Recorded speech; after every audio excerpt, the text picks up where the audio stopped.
Well, welcome everyone. Okay, so our speaker is Andrew Collier, and he's the director of Ceres Freedom to Invest.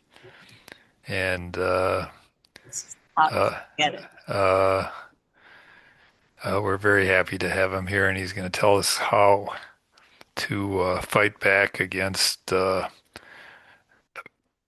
trying to bias financial risks somehow here. So, Yeah. Hey, and Andrew, before we get started, let me kind of give a background for some of the other folks, CCL volunteers that are on here. So, Okay. one of our other volunteers in the Austin area, Larry Linenschmidt, had met with Andrew and another, actually, I guess the president of CRES back in Austin a few months back, maybe. I can't remember when that was. And we have followed what CRES has done in terms of trying to help promote businesses and around sustainability and even carbon pricing. And so they had, Larry Linenschmidt had set up a call where we talked with Andrew a little bit, and they talked about one of the initiatives that they're working on, and he'll go into that in more detail. But it's relevant to what CCL's done. Uh, here, like for example, here in Texas, around trying to make sure that state legislation, good state legislation goes through, and not bad state legislation. And so, one of the areas that they've been working on is this anti-woke ESG counter narrative a little bit. And so they have a program that they had been working on, and they well, they had a couple of different suggestions, and one of them was to do some briefings for some CCL volunteers to start the conversation. And so we reached out to Roger. Roger normally handles this informational cocktails of conversation, we call it. So people that, if you don't have a drink yet, get a drink, whatever you want to have in it, put in that. And he was able to add Andrew to the calendar for this month. And so we think of this as kind of an introductory briefing, and hopefully we'll get some more CCL volunteers engaged with CRES on this topic and future topics as well. So at that, I'll turn it over to Andrew. Yeah, thanks so much, Larry, and thank you to all of you for not only everything that you do, but for allowing me the opportunity to speak with you today. I don't have a cocktail. I have a black iced coffee. I have a 4-year-old and a 1-year-old who didn't want to sleep last night, so my drink of choice is coffee today. So before I kind of dive into this presentation, I did want to give you a little background of Ceres, but also the Freedom to Invest initiative, which I run at Ceres. So Ceres is a nonprofit advocacy organization. We're based in Boston, Massachusetts. We have staff located across the country. We believe that we can solve our issues with climate change through the power of the private sector, through companies and investors. So we have three networks, an investor network made up of institutional investors like large pension funds and large asset managers. All in all, we represent investors with assets under management around $42 trillion. We have a company network made up of companies that we assist with their sustainability goals. The network is made up of household name companies that you and I would recognize. And then lastly, we have a bicep network, or a policy network as we call it. These are companies that are interested in making positive change through climate related legislation. So as an organization, our theory of change is simple. We believe through investor change, companies will change, and we can enact policy and regulations and make systems change with it. So within Ceres, within all the networks, I work for the Accelerator for Sustainable Capital Markets, and we have the Freedom to Invest initiative. So Freedom to Invest was established in early 2023. to really be the spearhead at pushing back on all of these anti-ESG bills that we saw at the state and federal level. These bills, mostly coming from red states, um, initially targeted asset managers of pension funds and said, if you're a, BlackRock, a State Street, a Vanguard, or any other large asset manager, and you manage, the Oklahoma Teachers Pension Fund, you cannot consider environmental, social, or governance risks when making investment decisions. And so it would block them from essentially doing what we would like them to do, which is consider these what we consider material risk, these climate risks. Um, so Freedom to Invest has been around for a couple of years now. We've been very successful at pushing back on a lot of this legislation, not only at the state and federal level. We focus on education, we focus on coalition building, and really trying to advocate on, the behalf of investors and companies for them to be able to consider all of these material risks. So I'll dive into the slides here. I did want to show, so this is me and some of my colleagues that work on the campaign. I know Larry Howe has met my colleague Stephen Rothstein, who is our chief program officer. But there's a variety of folks at Ceres. There's upwards of 40 staff that work on this initiative. It's truly a cross Ceres or cross organizational campaign. We're also reliant on dozens upon dozens of allies that we've made over the last 2 to 3 years. Everyone from religious based investor organizations to conservative organizations to climate organizations. We've really created this like big tent approach, and it's been really, really successful. So, how did this all really get started? We started to see, I believe it was in like 2019, 2020, around there, where we started to see elected officials and fossil fuel interests start spreading misinformation about what responsible investing is. So, targeting investors, companies, and policymakers that do consider climate change and other factors as material risks in their decision making. So we see a lot of the language that's used for this as woke capitalism or corporate wokeism. I'm sure we've heard all of those things. We've seen the narrative play out on social media, in the media, in state and federal policy circles. There was most recently a congressional hearing on the shareholder proposal process and considering ESG factors. We've seen state attorney generals launch investigations. So it's been a really widespread attack on this belief that all risks should be considered by fiduciaries for investors and asset managers of other folks' money. Um, so who's really behind it? So this was a while back. This is back in 2023. Influence Map, which is a really great organization. If you haven't checked them out, I encourage you to do so. Essentially, what you would have is your companies and industry associations. So coming from your fossil fuel companies, they would put money into their industry associations who would then funnel money and policy ideas to policy groups. So that could be the Texas Public Policy Foundation or the American Legislative Exchange Council or SFOF, which is the State Financial Officers Foundation, where they really put together this model legislation to be passed in states. So at the onset of this, Texas really kind of led the charge. But in 2023, we saw over 100 pieces of legislation appear out of nowhere in the states that we were working in, and it was all through this channel that we were able to identify a while back. So this kind of gets really into, the background a bit. Florida was also another place where we started seeing these attacks.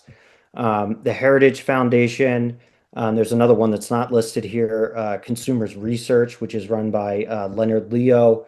They are a big pusher of this narrative. Vivek Ramaswamy, when he was running for president, and also prior to that. ESG was one of his main focuses.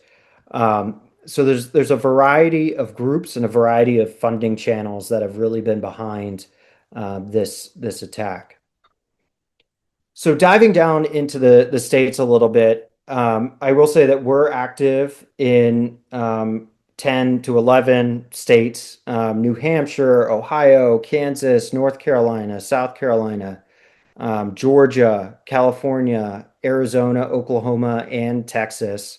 Um, and Texas has a special place in my heart. Their legislative session this year, there was 24 anti-ESG bills, but we can get to that in a minute. Um, but you can see that in 2023, when this really launched into effect, there was 165 state anti-ESG bills that did really go after, asset managers and what they're able to consider. And 22 of those bills were adopted. In 2024, there was 161 proposed, including 60 that were carried over from 2023. And in 2024, it's important. That's when Freedom to Invest and a lot of our allies were able to get our footing and do the education and push back. And only five pieces of legislation were adopted. This year, we saw over 100 more introduced. There were seven adopted. And many of those bills were watered down. Um, this opposition push is going to continue into 2026. It's not really going to stop. And I think the last bullet really underscores this, which is that the anti-ESG movement is going into other sectors. So this year in particular, we saw legislation that targeted financial service providers. So if you're a bank, you cannot consider environmental factors when providing a loan to a farmer, or you can't consider reputational risk as a bank if you're lending money to an individual. Um, we saw a lot of these different types of attacks as it goes into other sectors and expands. Insurance is the real scary one, where insurance providers can't consider environmental factors. And we also saw state shareholder laws. Not sure how many of you are from Texas, but I assume a large portion of you. Texas did pass a couple of shareholder related pieces of legislation this year.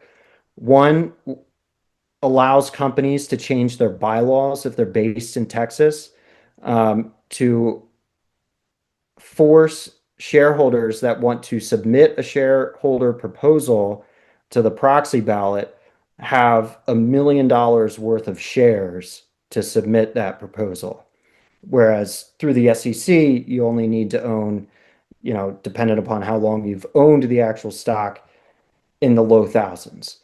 Um, and they also passed a bill that is currently held up in litigation that targets proxy advisors. So proxy advisors are essentially consultants that shareholders or investors will hire to help them, manage the onslaught of shareholder proposals that they have to vote on, and they provide recommendations. Um, so that bill essentially said, if you're any organization or an individual or even a professor that provides research or analysis on any sort of shareholder proposal dealing with environmental, social, or governance, you have to put on your website that your recommendations are not in the best financial interest of shareholders. So it's tied up in court right now. There was a lawsuit over it. Two main proxy advisory firms, ISS and Glass Lewis, sued.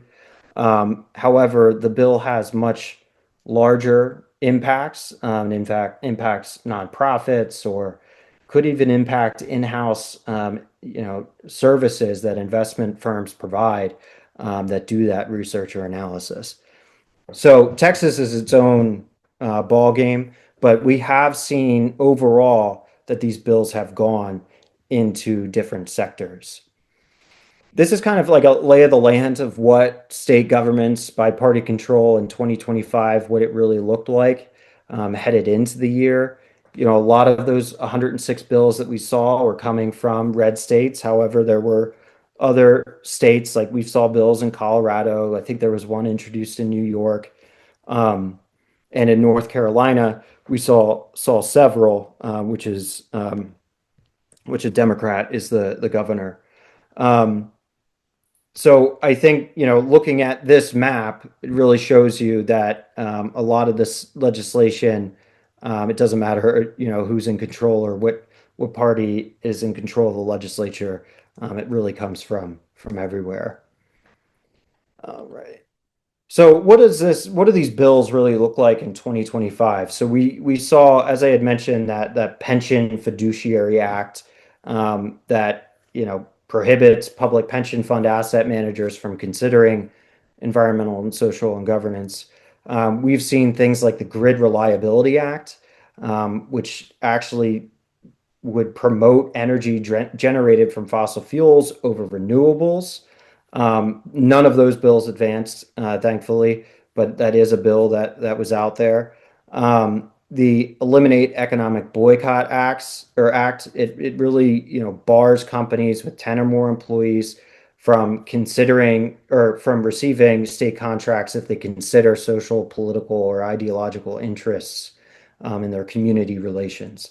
So if you're a company that has up on their website, something about diversity, equity, and inclusion, you could not be considered for state contracts. The Keep Accreditation About Academics Act really prohibits the higher education accrediting agencies from considering DEI policies.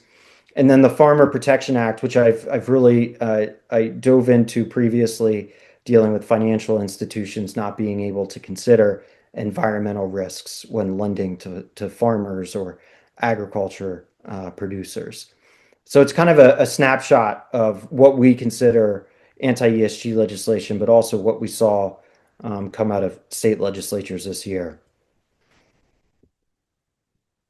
So there's a few things that are worth pointing out with these pieces of legislation. With the original laws that would actually allow states to blacklist asset managers from managing funds if they consider ESG factors.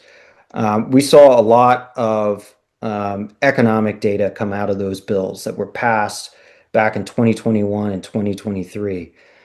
So in Texas, they passed a piece of legislation in 2021 that allowed the state treasurer to create this blacklist law, which essentially prohibited large asset managers of banks from working with the state or municipalities if they were deemed to consider ESG factors. This is not, a random run-of-the-mill bank that gets put on this blacklist. It's Bank of America, it's BlackRock, it's State Street, it's Vanguard, it's your largest largest asset managers and largest banks.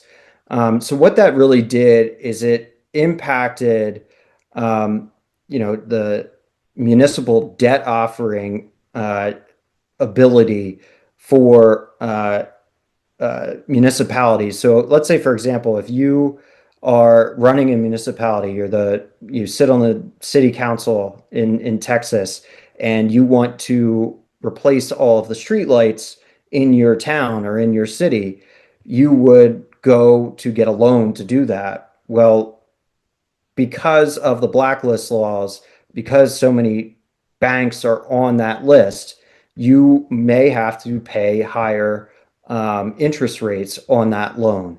And so that's really where the Texas Association of Business, which is kind of like the Chamber of Commerce in the state, really found that it would cost or it has cost the state $700 million in lost economic activity because of those higher interest rates. Oklahoma was really the same. The Oklahoma Rural Association found that the bill could create $184 million of additional expenses for municipalities. And I've also linked several other economic studies. So these bills do have an impact on taxpayers, and it's also a way in which we've been able to build broader coalitions with what would be considered conservative groups like the National Taxpayers Association or the Taxpayer Protection Alliance, local chambers of commerce, banking associations. A lot of that has to do um, with the actual impact of these bills.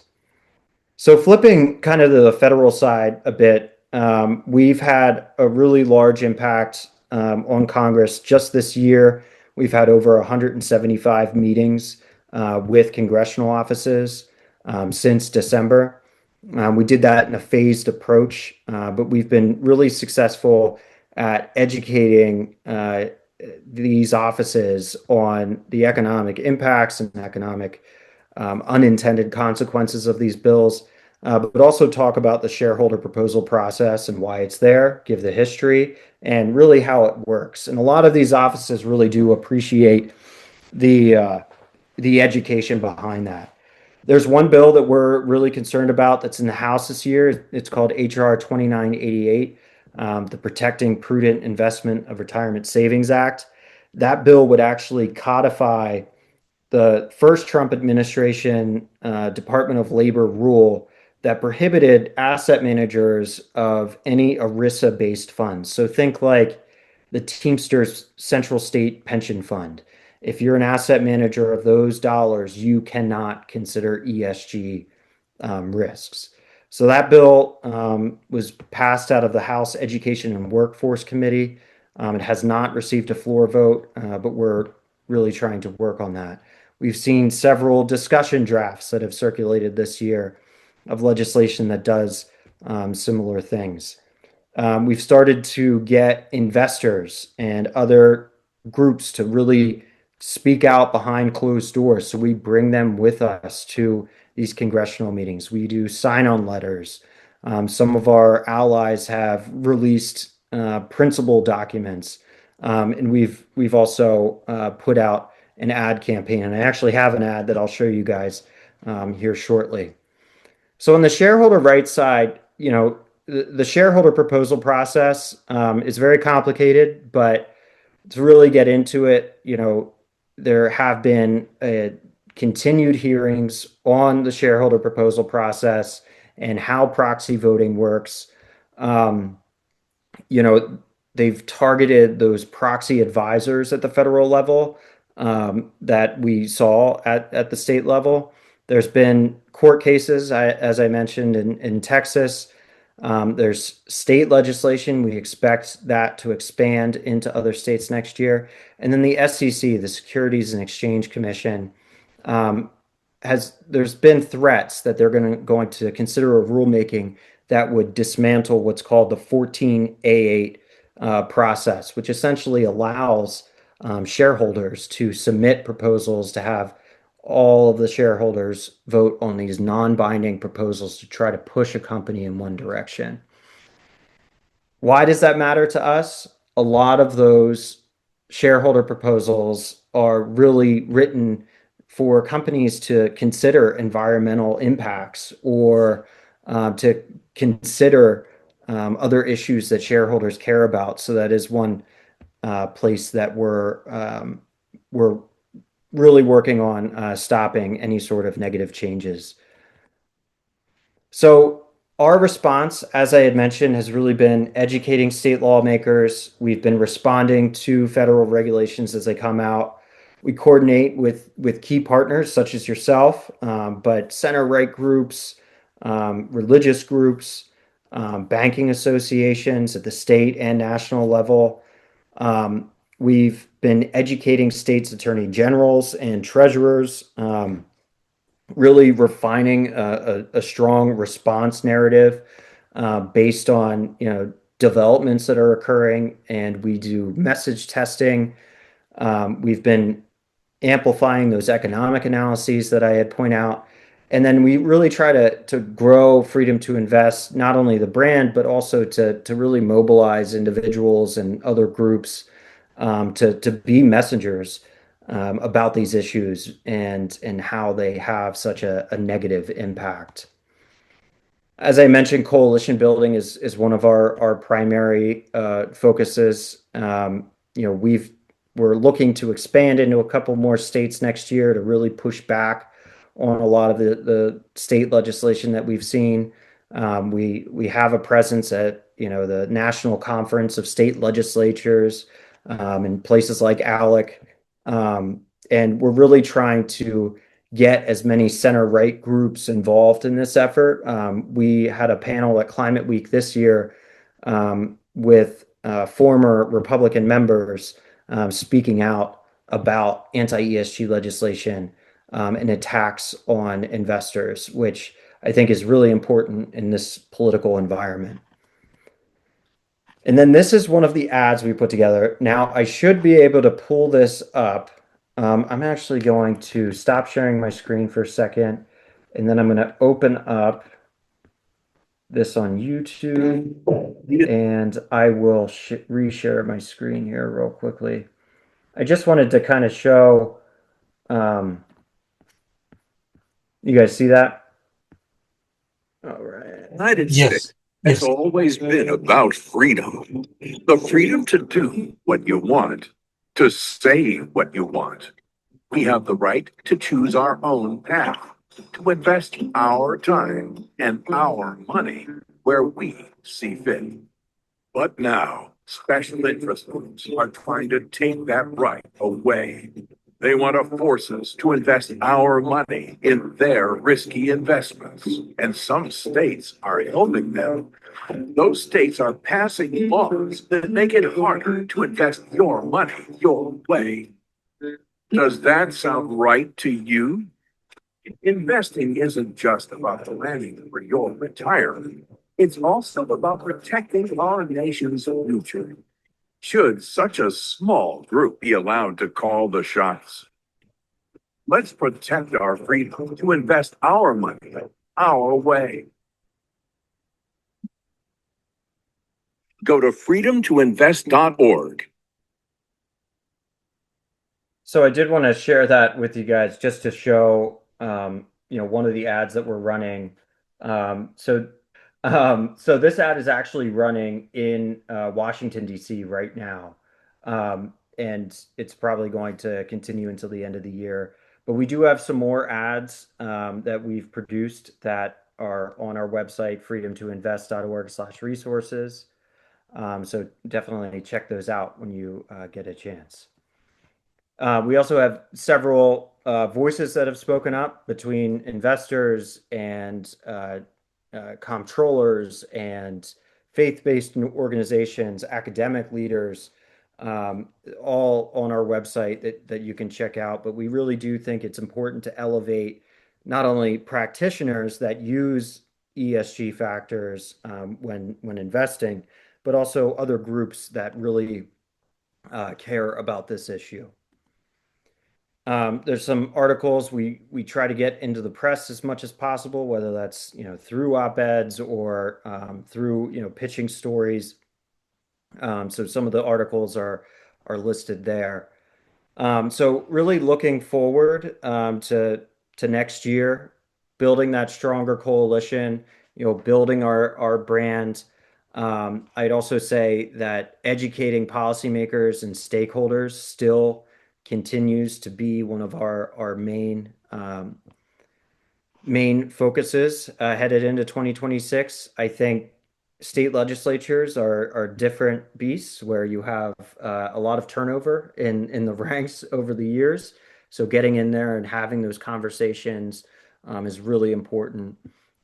Defending the shareholder proposal process and then really preparing for continued attacks and growth into other sectors.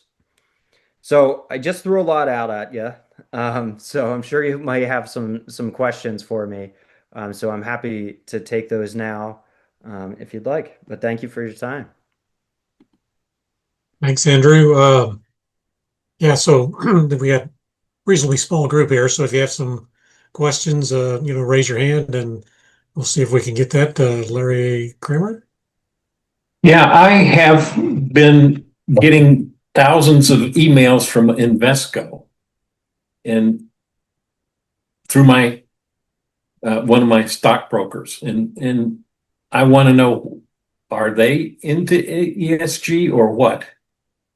I am not sure. I have never heard, well, I've heard of Invesco, but I've never worked from them. I would imagine it might be from for your retirement fund or something else that you're invested in. Yeah, it Um, is. yeah. So no, I think it really it's about ensuring that your investors or the funds that you're invested in are considering these long-term risks. I'll give you a perfect example. So a while back in July, we brought an investor to Capitol Hill, and we were in our first meeting with the congressional office, and I found out that he was specifically a utility investor. So as a profession, he invests in public utilities around the nation. Um, because of state laws that have been passed where investors can't consider ESG factors, he, as an investor, can't consider whether a utility provider is considering wildfire mitigation. And utilities have gone bankrupt. PG&E in California in 2021 went bankrupt because one of their transmission lines sparked a California wildfire. So I think it's important to kind of frame it in these like real world scenarios in which you can't consider these risks. But Invesco, I'm not too sure about. Okay, thank you. Yes, Stuart. Yeah, thank you. Assuming your investment counselor or whatever is a fiduciary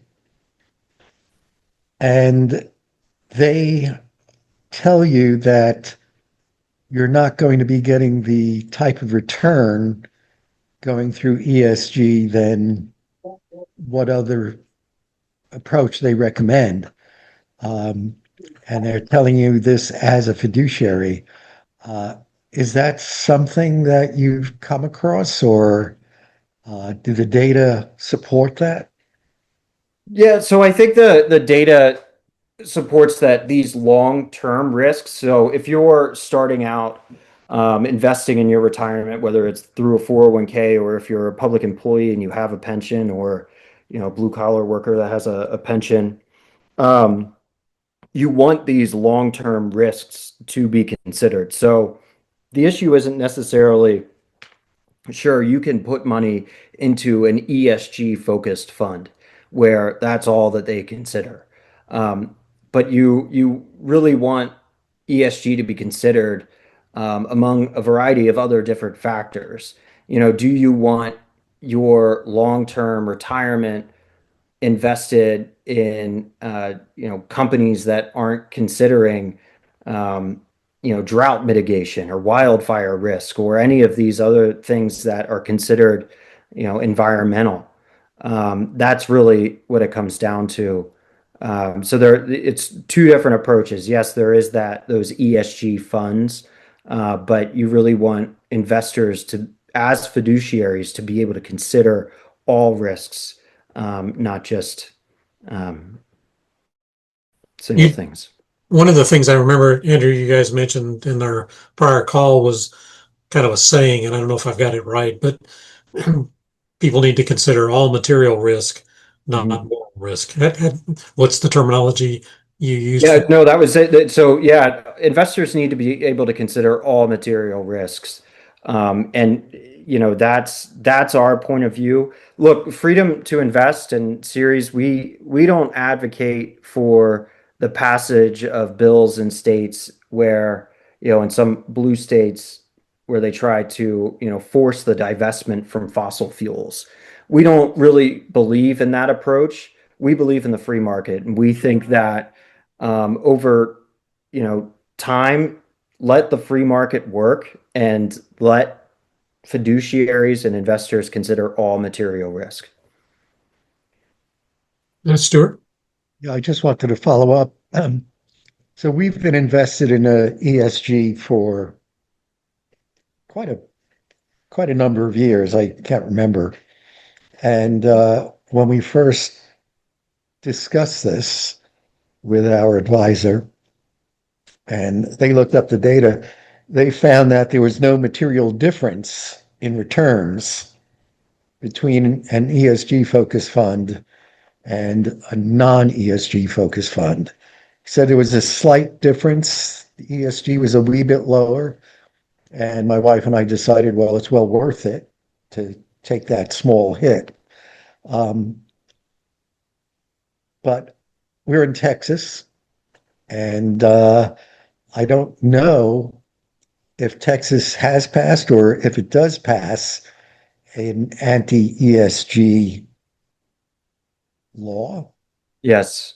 Would we be forced to change? So, dependent upon who runs your retirement account, Texas have passed numerous pieces of anti-ESG legislation. So going back to the blacklist laws that I had mentioned, there are certain asset managers, there's a handful of them that can't, and banks that can't work with the state. They can't manage the state's pension funds because they consider ESG factors. What you're invested in is an ESG based fund, right? Where there's probably a lot of renewable energy investments in there, or ETFs, or is it different? It's not a fund, um, but our directions were that any of the companies that they invest our money in has to uh, be recognized for ESG. Yep. So it's not a specific fund. They individually choose and put together a customized portfolio. But within that customized portfolio, ESG is a primary consideration. That makes sense. Yeah. So that's a specific primary consideration. We believe that all investors of public dollars and so forth need to be able to consider all material risk, including ESG. One other example that I tend to give, there's a lot of pushback on the S side, the social side. Obviously, we're an environmental organization, but I think it's important to know that social also includes human capital management. So if you're a company that has a high turnover rate where you can't keep employees more than 2 years, not allowing investors to consider that before investing your money into that over the long term is really a risk. Is a company employing mostly American workers? You can't consider that because that's human capital management and it falls under the S. The governance side is really looking at companies and ensuring, do they have independent board directors? What does their governance style look like at the company? So maybe to rephrase or build on Stuart's question, as an individual living in Texas, it sounds like none of the laws that have passed would prevent Stuart from continuing to direct his financial advisor to pick companies that consider that.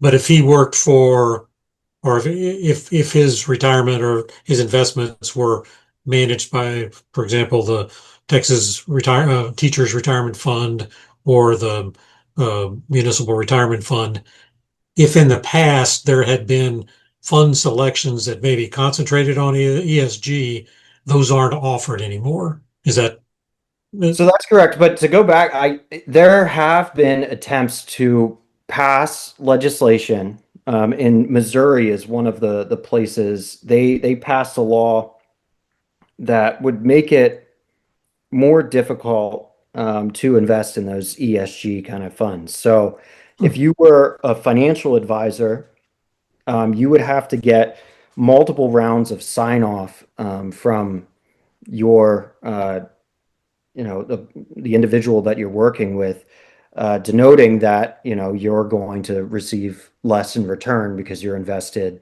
in this ESG fund. Did that bill pass? So the bill passed, it was signed into law, and then a group called SIFMA sued over it, and it was ultimately blocked. There have been other attempts to pass similar legislation, but they have failed.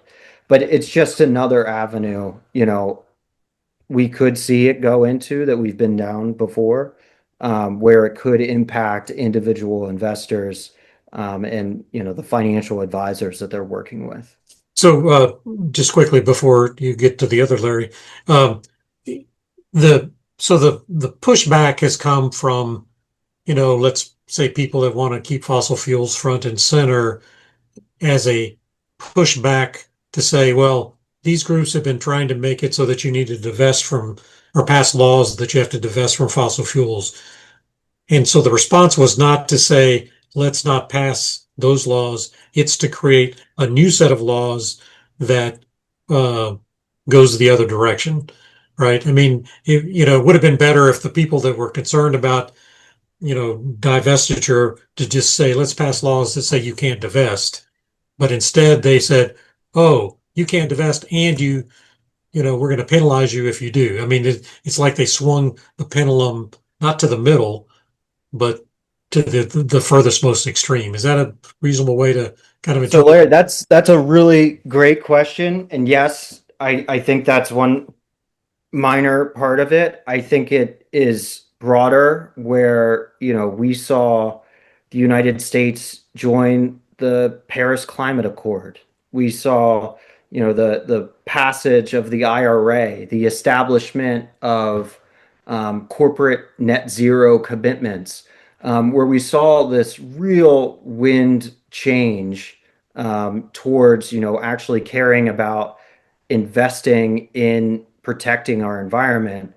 And fossil fuel companies and others that disagree with that, maybe don't believe in climate change, really start to push back. And that's where, the attacks against investors, the passage of these bills really comes from a real broad set of, wins on the climate side. And Okay. the passage of the IRA and the tax credits that came along with it that really, encouraged business to move in that direction, was, probably the last like linchpin in all of it.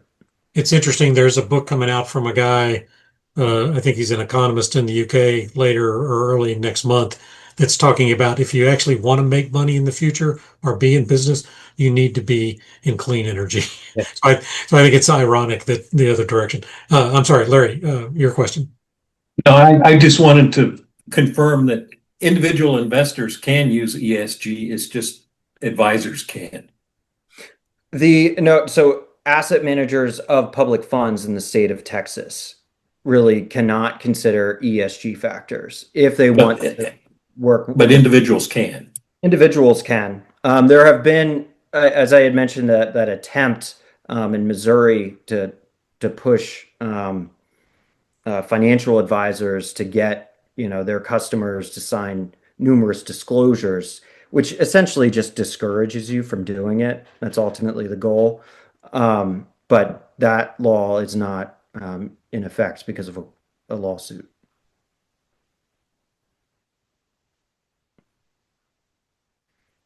An excellent presentation. Thank you. I appreciate it, Larry. Just one quick comment. So I'm retired from UT San Antonio. Okay. And when I was a working boy, um, our 401k, we had a very limited selection of advisors. after I retired and the money became mine, I could do whatever I wanted. Yep.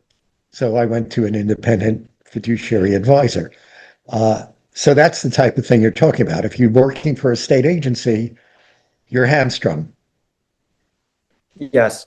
A lot of that, your employer-backed retirement plans, if you want more and broader options, oftentimes that costs your employer. If you're working in the private sector and don't have a pension, your employer has to pay for those broader options. So that's why you might see like a limited set of funds that you can invest in, or a certain amount of, um, you know, uh, options that you may have.